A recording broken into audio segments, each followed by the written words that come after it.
Chicago. Charles Tillman and a friend plan to row across Lake Michigan this year. 3 possible problems with that idea. 1. Tillman has zero experience as a rower. 2. He's never built anything before, much less a boat. 3. He's afraid of lakes and sharks. A big fear of mine is big bodies of water, the former Bears cornerback said. I think a shark is in everything. I could swim in a pool and I would think a shark is in it. I'm huge Shark Week fanatic. The worst thing I've ever seen on Shark Week was that a bull shark could live in fresh water. That rocked my world. So any lake, any pond, I will argue you till you're blue in the face. I know there's a bull shark in there, so Tillman's taking this on in part to conquer his phobia. I'm terrified of water. I think in life you gotta conquer your fears. I think this is a fear I can conquer, Tillman said. Now, I can swim. If I do fall in, I'm not gonna drown. He added, I'm crazy. I have a screw loose up here. I like the craziness of jumping in a boat, building it from scratch, hopefully it floats, and then entrusting my life with it. It's a leap of faith. I tithe, I go to church, I do all that.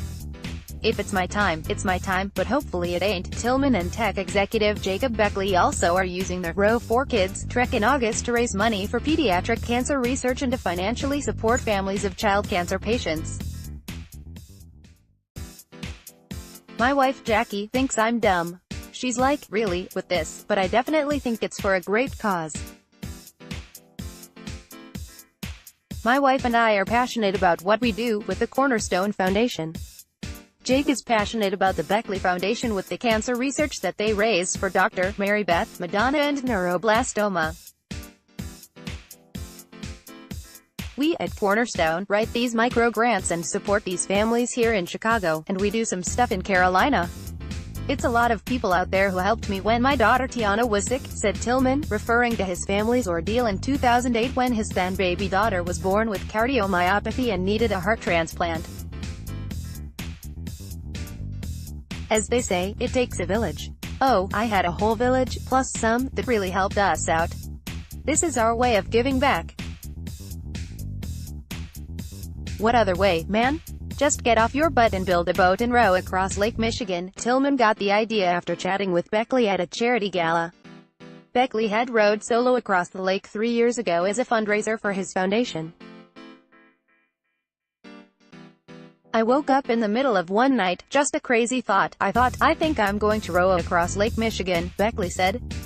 After a tortuous, 65-mile, 23.5-hour trip, he swore he wouldn't attempt it again. All it took was some convincing from Tillman. I said, if you ever need a wingman, I'll do it with you again. The plan is to row from St.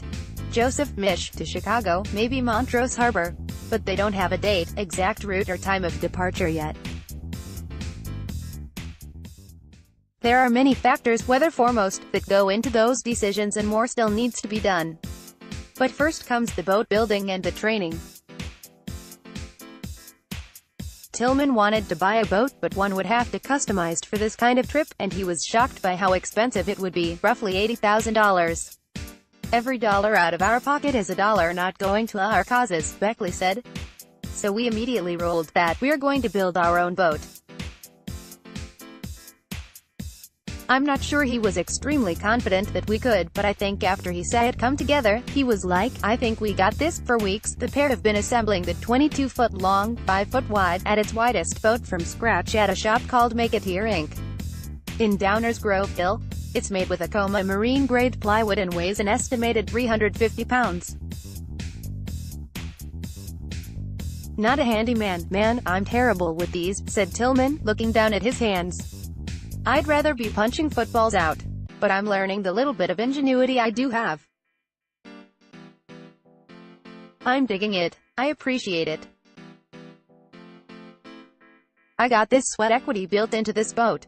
It's also a family project for Tillman and his 4 children, an opportunity to teach them teamwork and how to build something. Taya, 13, Tiana, 11, Tyson, 9, and Tessa, 6, have helped sand the boat and apply epoxy, whatever tasks Dad needs at the time. "We're doing something special," he said. "My daughter, Tiana, she's the reason I do this because she had the heart transplant. It's just another way for her and I to bond," Tillman added. "I think each year she understands a little bit more what we do, and just like her story in itself. A complete stranger blessed her. Through her blessing, we started this foundation because our daughter's alive. So everyone that we bless with our foundation since 2008 is really Magali Garcia, and her baby Armando, the heart donor who died at 9 weeks old. It's really them blessing other people." Once fiberglass is applied and the boat goes to paint, Beckley and Tillman plan to have it checked by the Coast Guard and then tested on the water for buoyancy, among other things. However, recreational boats aren't required to go through an inspection unless it's being sold or being used for business.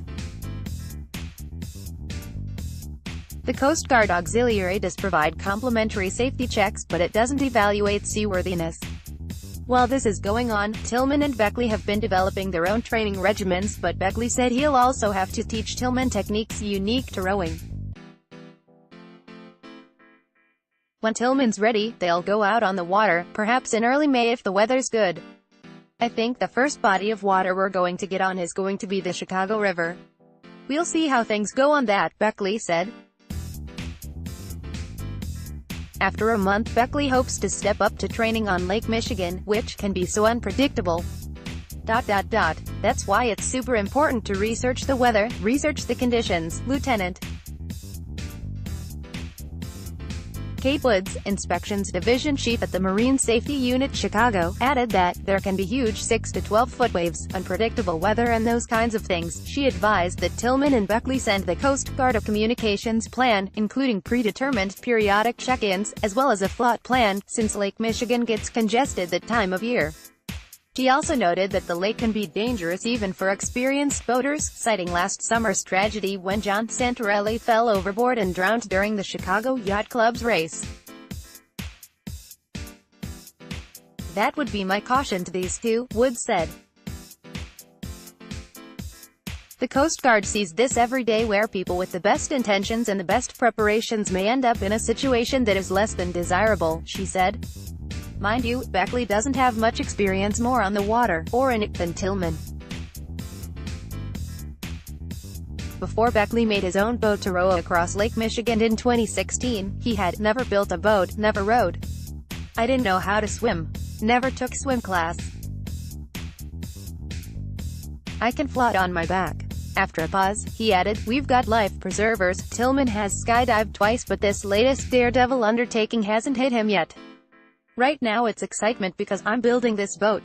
Now, as it gets closer, I'll be a little more nervous. There'll be some nervousness festering up inside these intestines."